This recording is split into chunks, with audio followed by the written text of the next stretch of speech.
Today's episode is an intentional pause, this held breath moment in time where we consciously remember to fully experience the exhale. It's about the moments that ask us to come home to ourselves, the moments that reveal something that we may have forgotten but never lost. It's about releasing the expectations, the shoulds, the obligations, and coming back to the core of your truth, your essence, your light. Let this episode become a sanctuary for you, holding you in whatever moment it finds you in. I'm so appreciative of you sharing your time with me and allowing me to be a part of your day. Thank you so much for listening.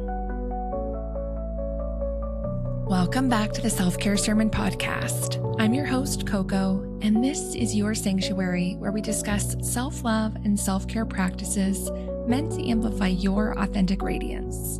After working in the beauty industry for over 20 years as a certified makeup artist and licensed esthetician, and later becoming certified as an Ayurvedic health instructor, I take a holistic view on self-care.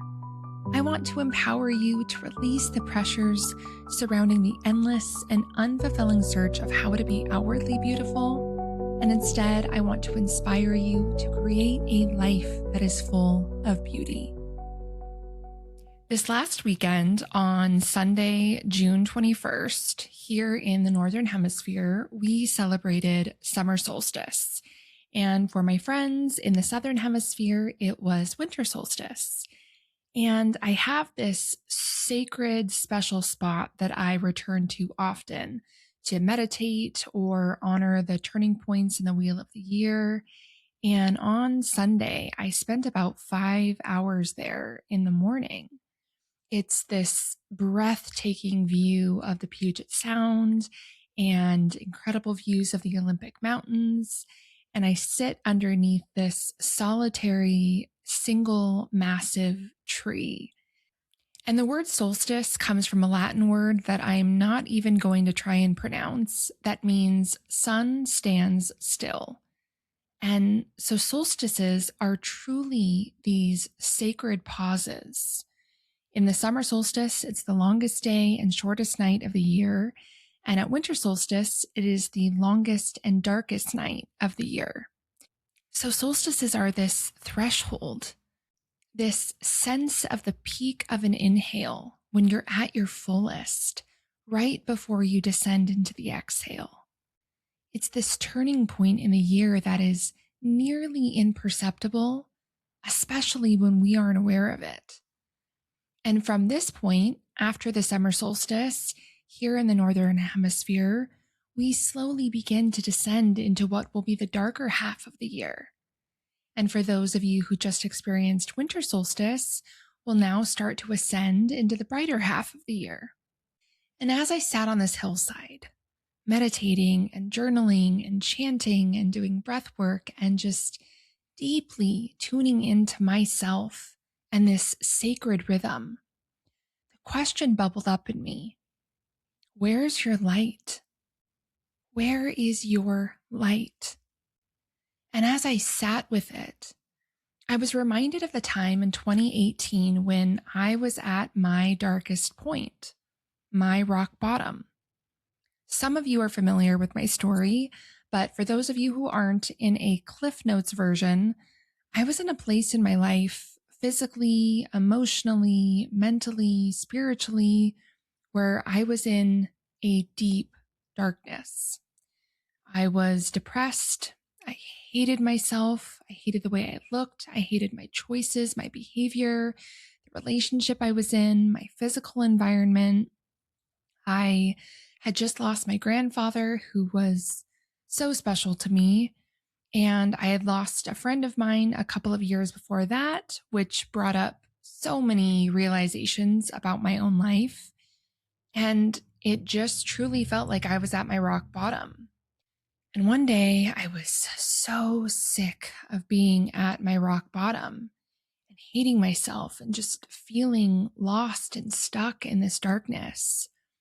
And I asked myself the question, when was the last time you were even happy? When was the last time you remembered doing something that you actually enjoyed, that lit you up, that was just for you? And the thought that came up was, I miss devouring self-help books. I've always had a deep love of reading, and that has always been a really consistent part of my life. But at the time, I was reading mainly just a lot of fiction or psychology books on serial killers. No wonder I was in a dark space, huh? But psychology and the human mind has always fascinated me. And so I was always drawn to books like that. But anyway, I had this follow-up thought for whatever reason, a much higher reason than I knew at the time. I had this follow-up thought that Eat, Pray, Love, cliche as it might be, you can roast me, is the last self-development book that I remember reading and being really moved by. So I thought, fine, let's pull that off the shelf again and give it another read. And I've talked about my experience with that book in past podcast episodes, but opening that book again was the catalyst for my dark night of the soul and then the subsequent healing journey that I've been on ever since. And so on summer solstice this past Sunday, I was reflecting on that as that question rose up within me. Where is your light? And so for those of you listening now, I'm asking you, where is your light? When was the last time that you felt this expansive, bubbling, glowing lightness within yourself? Maybe it was this morning, taking the first sip of coffee while the house was still quiet. Maybe it was 5 years ago on that beach vacation with your girlfriends. Maybe it was like me, just recalling a book that you read that touched your heart when you needed it. Maybe it was hugging a friend you haven't seen in a long time. Maybe it was paying for coffee for the person in line behind you at the drive-thru. Maybe things have been really, really challenging and you're in your own season of darkness and this question seems overwhelming and you don't have anything come to mind right away. That's okay. I just want you to sit with that question. Where is your light? What moments does that light live in for you? It can be the smallest, most seemingly insignificant thing. It matters. It can have been 20 years ago in what feels like another lifetime. There is no right or wrong. I'm going to give you another example. When I was feeling really lost and stuck in my career, I had worked in so many different facets of the beauty industry at this point, and I still felt so misunderstood and unfulfilled and out of place. And again, I had this thought, this question bubble up in me, and I asked myself, when was the last time you actually felt happy in your job? When do you last remember enjoying your work? And it wasn't doing makeup for celebrities or meeting them in the plastic surgery office that I worked for. It wasn't any of the things that might look more glamorous on paper. It was when I was very first starting out after esthetician school, and I was doing consultations for clients at the medical spa that I was working for. And so then I went deeper into that. Why did I feel happy in that role? Why did I enjoy that work? And the answer was because I love to learn. I love to learn. I'm a lifelong student. And then I love to teach and to share and to relate to people. I loved absorbing every bit of information and knowledge that I could about the industry and the products and the technology and the services. And then being able to sit down with someone face to face, one-on-one, listening to their heartfelt stories and experiences, and creating this safe space for them to be able to share their insecurities with me, and then being able to educate them or guide them on possibilities with honesty and integrity. And I can trace that thread even back to my early cosmetic days. I had developed a reputation when I worked at the MAC cosmetics counter. I was told I was the least scary MAC girl, which always made me smile. I knew it was coming from a place of me being approachable and real and down to earth, Not that the other people who I worked with at the counter weren't those things, but I think it's just the energy that I would give off. And I was never going to just try and sell you on something, even though that was literally my whole entire job. We were measured daily by a number, but I was more interested in educating my client and teaching you about products that worked with you and for your lifestyle and teaching you how to use them. And to this day, that's what my friends and family still come to me for. And it's evolved and developed into this podcast.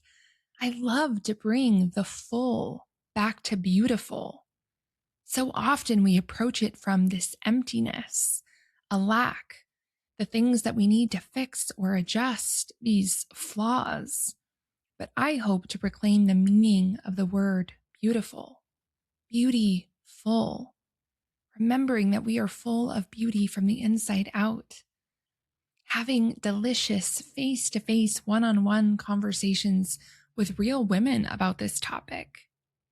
Being an educator on, yes, anything you want to know about services and products and makeup, sure, but also how can we connect to this essence within us? That is my light. And I can see how that golden thread has been woven throughout the course of my life and will continue to lead me even in the moments of darkness. This is not only about consciously and intentionally becoming aware of what lights you up. It's also recognizing the unique light that you bring to the world. And I know this can be so hard to see within ourselves, so hard. And so another exercise that I want to leave you with, I'm really going to challenge you to try this one, is reach out to 3 to 5 family members or close friends and ask them, what is the light that they see in you? What gifts or strengths? What do they come to you for and why? And this can be extremely vulnerable and uncomfortable. And I am always speaking from experience on this podcast, and I have done this many times myself. But it's a blessing to have people reflect this light back to you once you get over that initial discomfort. And then you can offer that blessing back in return. I know for me, when I've done this practice with friends or family members, I've asked them the question, can you please help me see my gifts, my strengths? What do you see in me? And then I give them the example first of what light I see in them. I offer them the light and the love and the gift first, and it becomes this beautiful and powerful exchange. So for those of us in the Northern Hemisphere who just celebrated summer solstice, this peak of light, how can you harness this energy of light within yourself and carry it forward as we move into the darker half of the year? And for those of you in the Southern Hemisphere, when you emerge from that darkest and longest night of the year that we just had, how do you generate the light within yourself? No matter how dark the seasons of our life seem, there is always an inextinguishable flicker of light that exists. As long as your heart is beating and your breath is breathing, that spark of light is there. And I say that as someone who has wanted to take their own life before. I promise you that even when you can't see it or feel it or sense it, that spark of light, that flame, that pulse will never fade as long as your heart is beating. And we can tune into it. We need to tune into it because the world needs your light. I know that probably sounds cliche, and saying it sounds cliche is probably cliche. An office quote, anyone? Pam? But truly, it might even be a little bit annoying to hear me say that. It sounds like something you read on a sign at the home goods store, but it is actually true. The world does need your unique light. Think about the size of your fingertip for a moment. It's tiny, right? Even those of us with big hands, thinking again of my grandpa and his massive, rough, always warm, always tinkering or building hands. Relatively speaking, our fingertips are so small. And yet, each and every one of our fingerprints is unique. Even identical twins have different fingerprints. There are 7 billion people in the world, and humans have lived for hundreds of centuries, and we still have individually unique fingerprints. I was reading somewhere that the individuality of fingerprints comes all the way down to the tiny dots on the ridges of our fingerprints, and it is shaped by the most intricate details of our experience in our mother's womb. So if something as tiny as a fingerprint is thoughtfully designed in infinitely unique patterns, why wouldn't your gifts and purpose and mission and light in this lifetime be thoughtfully designed in infinitely unique ways? It all matters. So please, for all of us, but most of all for yourself, find your light, connect back to it, and keep it close to you so that you can remember to call on it in the times when you need it the most. When the night feels too long, or the darkness feels too heavy, or when someone needs you and you're unsure of how to help, or when you need to find some confidence or self-love or self-trust, hold on to your light. As always, I am so grateful for your presence with me, and I hope that my offering through this podcast is a nourishing act of self-care for each of you. Take what you need, share what you loved, and leave the rest. If you feel like offering a small gesture of kindness yourself in return, you can always rate or review the podcast. And remember to subscribe so that you're first to be notified when I release new weekly episodes. You can also find me on Instagram at The Self-Care Sermon. I look forward to talking to you again soon. With love, Coco.